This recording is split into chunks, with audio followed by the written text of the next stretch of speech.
This is LiveWell Talk on running for a cause. Phil's colon cancer story. I'm Dr. Dustin Arnold, Chief Medical Officer at UnityPoint Health, St. Luke's. Joining me today is Phil Decker. Phil is currently fighting stage 4 colon cancer and receiving active treatment through the Nassif Community Cancer Center.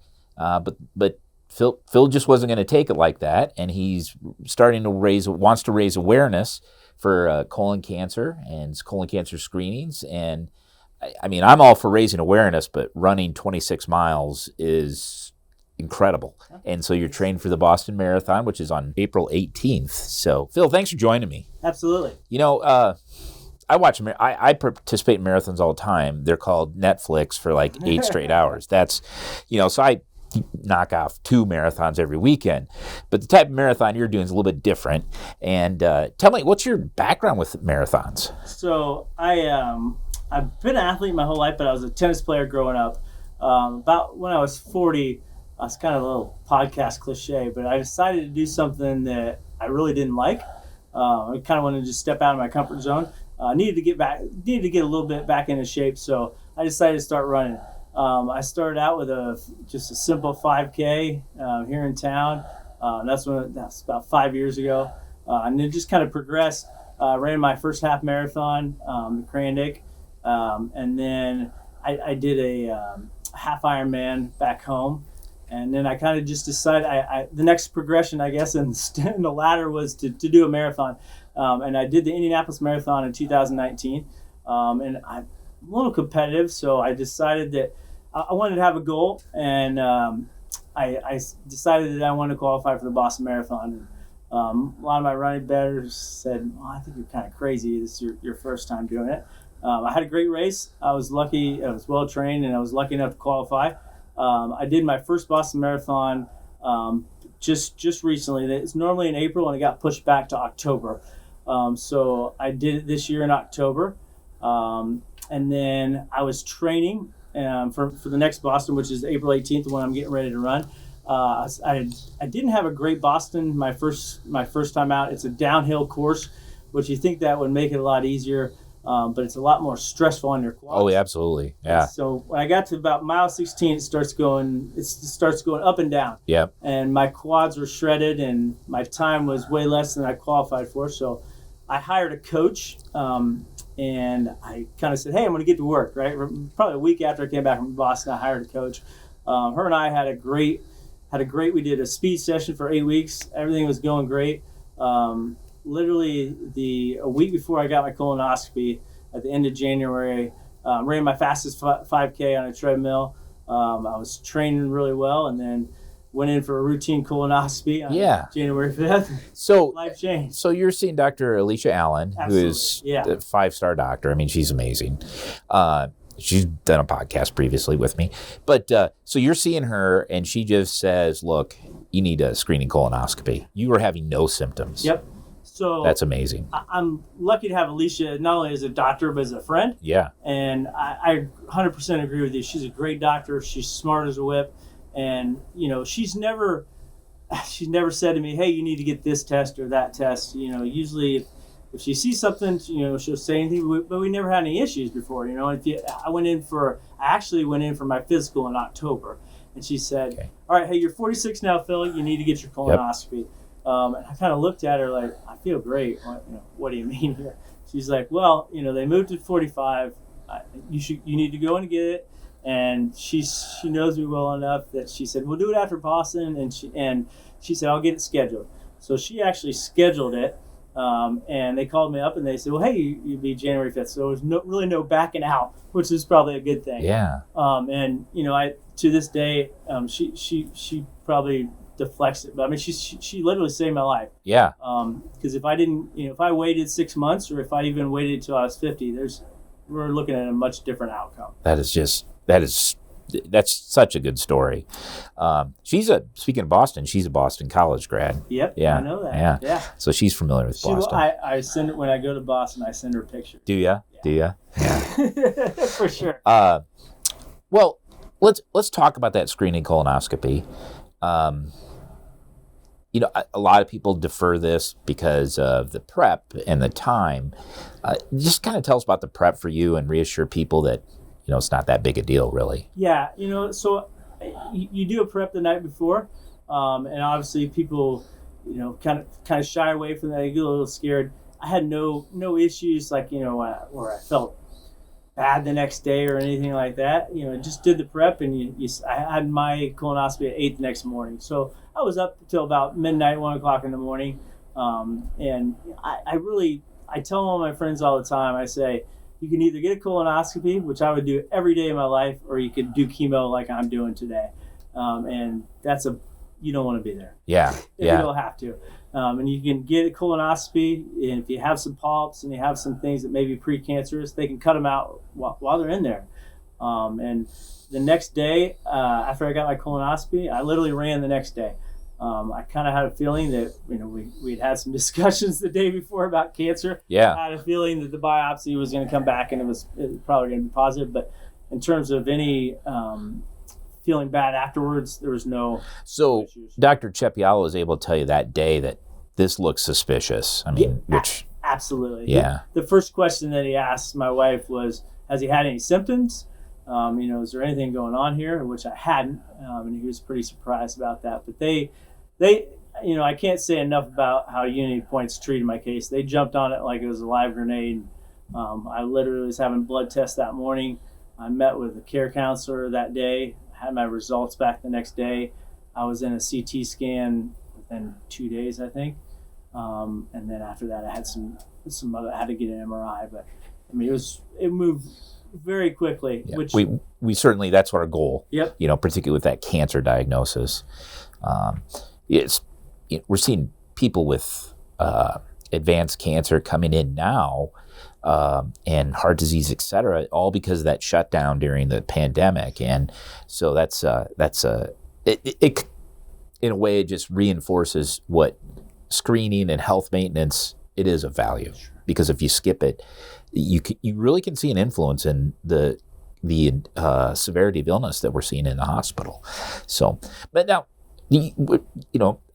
like Dr. Abramson, who's a retired gastroenterologist, but people say, well, the prep sucks, and he says so does chemotherapy. So you make your choice. So tell me about, you're actively at the Nassif Community Cancer Center. You're getting chemotherapy right now. Okay, tell me a little bit about that. So I started chemo February, basically the first week of February. I'm on a pretty, I would say, it's a pretty aggressive plan. So I have chemo all day on Mondays, and then I take home an IV bag that gives me chemo for the next 48 hours, and then I get my 10 days I get 11 days off, and I've done 4 cycles now.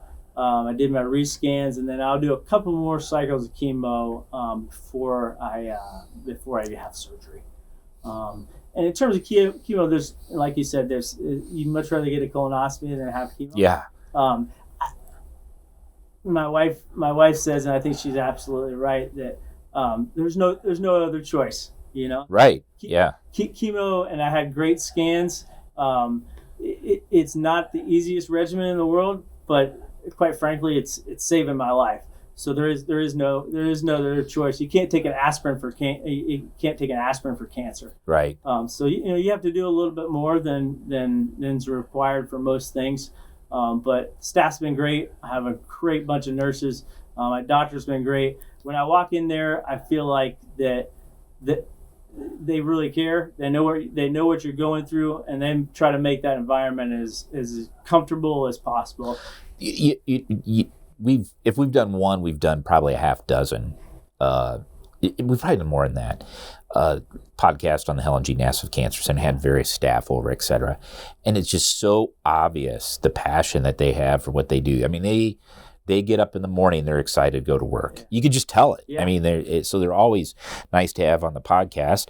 And you've been working with the team over there, specifically Connie Diedeker, Matt Schmitz, who we've had on a podcast, as well as Mary Beth Pfeiffer, who is a dietitian. Tell me about your interaction with them. And you said they treat you like family, and go from there. So I'll start with Connie.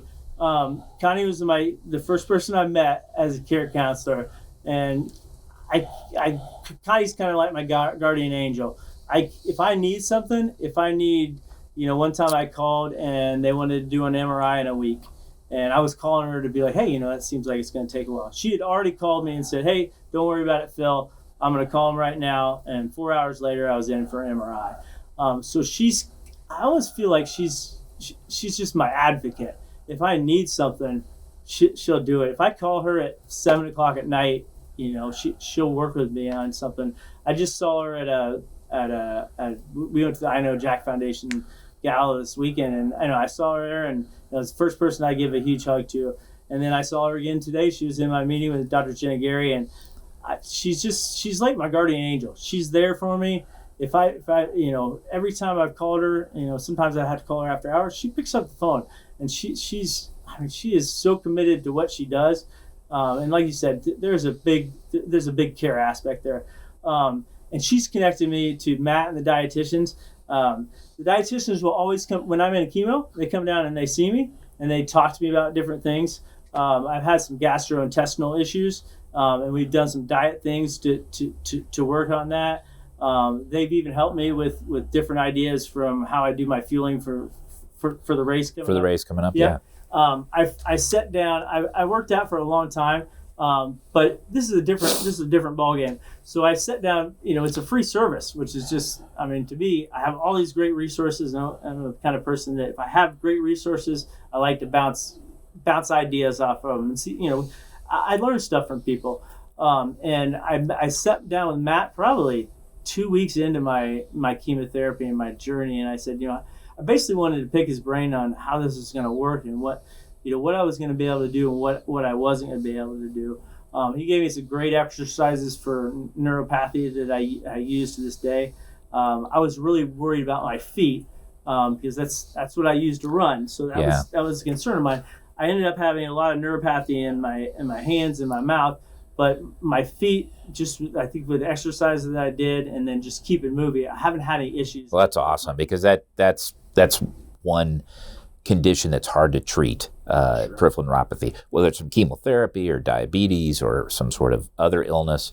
That's always that's just really hard to treat. Yeah. Painful peripheral neuropathy. Yeah, they're not easy cases to treat. I got my first ice cream last night in about, I don't know, how long it's been now, 3 months. And I was just super excited to have some ice cream. But Matt, in general, the thing I really look forward to with Matt, I used to probably lift 3 or 4 days out of the week, is he's going to be a great resource for me to I know the exercises and the things to do, but I haven't gone through cancer. And to rebuild my body, I'm gonna lean heavily on him on how we do, because I'm almost be starting over at that point, in terms of lifting weights and things like that. Yeah, exercise physiology has changed so much. I'm a little bit older than you, but I can remember being in 7th, 8th grade. I wrestled and also played football and baseball, right? Yeah. I can remember the baseball coach saying, seen us in the weight room saying, you're going to screw up your throw, you're going to screw up your swing. Sure. You shouldn't be lifting weights. And, now that's just totally changed. And so that's interesting. And Matt's very knowledgeable and does a good job. I want to point out something there for the listeners that, so, you said you had the MRI, it was going to be 4 days and they got you in sooner. Yeah. I think sometimes when people hear those stories, they think, well, they weren't telling the truth when they said they couldn't do it for 4 days. And I want people to understand, and I know you understand this, is that MRI schedule is full that day. But Connie talked to the tech over there in the MRI suite and said, here's the deal. And that person said, okay, we're going to skip lunch. We're going to stay a little late. We're going to, they made a sacrifice because that's what we want to give the health care to you or to our patients that we would our loved ones. And if it was your loved one, you'd skip lunch or stay a little late to get it done. And so that happens every day in every department in the hospital. And that's not an unusual story. I'm not surprised at all. Yeah. Mary Beth, the dietitian over there, we've had her on a previous podcast about this. And I've admitted to multiple people on either during a podcast or during conversations, physicians don't get a lot of nutrition training. The nutrition, and I don't disclaimer, I don't know if that's changed in medical school, but it really was more biochemistry of fats and carbohydrates and et cetera. It really wasn't fundamental nutrition. They threw the food pyramid at you, which we now know is not great. So tell me how Mary Beth has coached you through this. So I've had a lot of questions about my diet previously before this, right? So a lot of my questions have revolved around how can I make my treatment easier? What can I do to lessen the side effects and things like that? And she's given me a lot of great advice for that. And then what's my diet going to look like today going forward? Before this, I would say I ate a typical Midwestern diet. Right. Grew up in the Midwest. Yep. I just, every 6 months I buy a quarter cow with my neighbors. Yep. I have a lot of steaks in my freezer and a lot of hamburger, and I'm in sales, so I'm on the road a lot. I eat at a lot of deli places. I was eating a lot of processed meats. I don't know if you can't not include bacon in the Midwest diet. So one of the first things I asked and kind of did some research on was, what if there's anything I could do different, hopefully once I get through this, how can I prevent it from maybe coming back? And I know there's no guarantee that, but I've been talked to several oncologists, and a lot of them say, hey, I need a lot more vegetables and fruit. So that roughage, that fiber. Yeah. And we've talked about, I've talked specifically with her about fiber, and one of the things I wasn't aware of is you can't increase your fiber overnight. You kind of have to do it as a process. Oh, I didn't know that. Yeah. And if I knew it, I forgot it. I didn't know either. You can't go from 0 to 100 because if you do that, then your gut doesn't have enough ability to process, and you almost create other issues. So she's given me some great advice. We started at, here's your grams that you're eating regularly, and then we're going to kind of go up from there and get to where we want to be in terms of the fiber side of it. And then, just working with her on different things. I'm going to go to more of a fish and chicken based diet for my proteins. How, you have some recipes for me that, that I can use, and how do I get away from the red meats and the processed meat? Right. And she validated, kind of my concerns. Processed meats with nitrates and bacon are probably not real good for somebody who's had colon cancer. If I'm getting it at 46, something's going on in my body that may be saying it's not a good fit. So I'm going to eliminate those from my diet and, try to save my own life. Yeah, I vividly remember it would be a second cousin, so it'd be my dad's first cousin. He worked at I won't say the name of the company, but he worked at a meat processing plant, right? They make lunch meat, and he would never eat lunch meat. And I was like, well, okay, if the guy that's making it's not eating it, should we be eating it? And because they saw how it's made, and certainly that high processed food is not good for you. Well, medicine's a team sport. The Helen G. Nassif Center certainly behaves that way. They're an excellent team. And as I've said before, we've had them on the show multiple times, and always learn something. I always feel good about them coming over because they're just passionate about what they're doing. I love that. But you're passionate. That's pretty obvious. Sure. One, you're dedicated to train for a marathon, but two, you've also started a website. Can you tell me more about that? So one of the things that I decided kind of early on was, and I'll kind of give you the backstory. Yeah, please. The first day that I was in chemotherapy, I received an I Know Jack backpack. And it kind of tells the story about Jack. And I was pretty affected or pretty floored by the fact that here's a kid who's been battling brain cancer since he was 5 years old.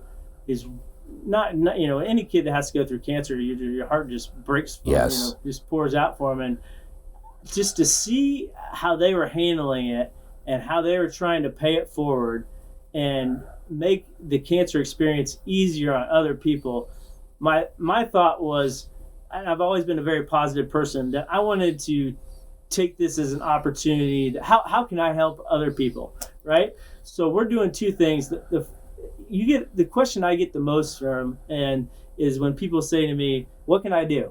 And we've had people bring us meals and things like that, and that's great. But the thing that I always tell people is, I say, hey, what you can do is most of my friends are over 45. You can get your colonoscopy, and you can tell 5 friends.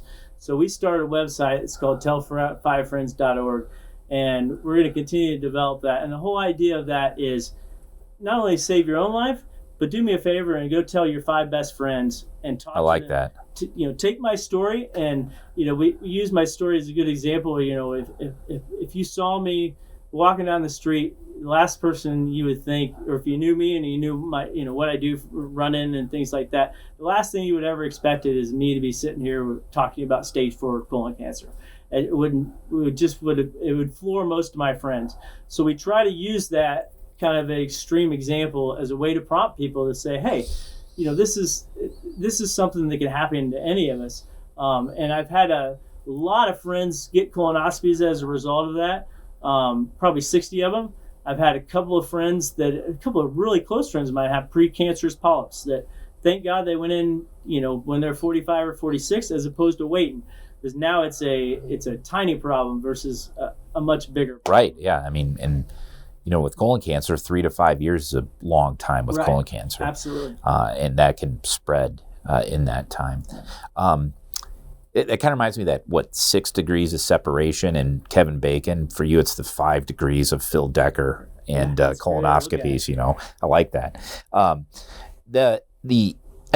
So you're raising money through this, yes, correct? How much have you raised? So we partnered with the I Know Jack Foundation and Children's Cancer Connection, which is a camp in Iowa that's kids with cancer can go to. We've had a great response from that. I thought when we first started, maybe we'll raise $1,000 and it'll be great, right? Right. That'd be awesome. So we used me running Boston Marathon as a hook, and a lot of people run Boston Marathon for charity. That wasn't my case, but I wanted to use that event as kind of a way that people could kind of get behind me, and then also get behind the two great charities that we're working with. We raised $11,000 in probably less than 6 weeks, which I've just been flabbergasted by. I'm just the appreciation of my friends to go out and to help me out and to get behind me. I mean, that's been a huge win for me, and it's introduced me to a lot of great people. So everyone says you get a lot of times I'm sorry, and I would have said the same thing to myself probably in January, but to be quite honest with you, I think this for me has been a blessing in disguise. It's activated, it's given me a purpose to help people, and something that I could be passionate about. And that's, if I could save, your life or somebody else's life or a friend's life, I mean, I think that's a gift that, I've been given that hopefully I can pay it forward. Yeah. You are a positive person. I can officially say that and sign off on that. Boy, that's impressive. Now, you got some good news last week. Can we talk about that? Yeah, I got rescanned last week. Scans went really good. I have 7 spots on my liver, and 3 of them were almost undetectable. And then my colon, I had a 4 to 5 centimeter mass when I started, and that's been considerably reduced. So that was great news for me. That's outstanding news. Absolutely. And I will have, I'll do a couple more rounds of chemo, and then I'll have surgery, and hopefully we can get what's left in there. Yeah, for sure. That is exciting. Yeah, the advanced liver and intestinal colon surgery that's performed at Mayo is impressive, and they have some really impressive surgeons up there. A couple of my personal friends, and they're impressive people just to begin with. So and they work hand in hand with my people here, which is nice because I don't have to go up there and do chemo or things like that. I just go up there really when I need to talk to the surgeon. There was a time that if you sent a patient to Mayo, you kind of lost the patient, right? And I would say in the last 10 years, Mayo has said, let's keep as much as we can local, and that's been a good relationship. We were in the Mayo Clinic network there for 4 or 5 years, and it was just an outstanding relationship. I'm glad. That's 100% how I feel. They work with my team. I was in to see my oncologist, Dr. Jenna Gary, today, and they had they have all the notes. They talk back and forth, and it's the same network. I called up there once. I had a patient in clinic, and I thought he needed surgery. So I called up there and I talked to the surgeon. I said, well, here's what's going on. I think he needs surgery. He goes, yeah, I agree with you. I said, okay, well, we'll make a referral. He goes, well, what's the patient doing tomorrow? And I was like, I don't know. Let me ask him. And the guy had surgery the next day, went up, saw the doc in the morning, had surgery afterwards. And, that never happens. Never happens. You call that doctor for me? I don't want to wait till July. Yeah. I'm going to wait till next week. Yeah. Are you a patient person? Can you wait, or you always have to be active? I'm pretty active. Yeah. That's sure. My impression of you. That's a good impression. I'm in sales, so patience is probably. I have some patience, but it's not a natural virtue of mine. You have to work at it. Yeah. Okay. Yeah. Phil, thank you for joining me today. We wish you the best of luck in the marathon as well as your upcoming surgery. And I'd like to have you back on the podcast to do kind of a follow-up at some point. Sure. It's always a good story to share, and I think it really will. If we get one listener to get a colonoscopy, that's a success, right? Absolutely. We could save one life. They say 1 in 23 people now are getting colon cancer. So if we could save... And younger, too. Yeah. Yeah. Again, this is Phil Decker, who's running the Boston Marathon on Monday, April 18th, to raise awareness about colon cancer and raise money for I Know Jack Foundation and Children's Cancer Connection. If you'd like to support Phil's campaign, visit tell5friends.org and visit the How to Help page. We'll also leave a link in the fundraiser in the description of this podcast. If you are 45 years or older, Phil and I encourage you to talk to your doctor about screening colonoscopy.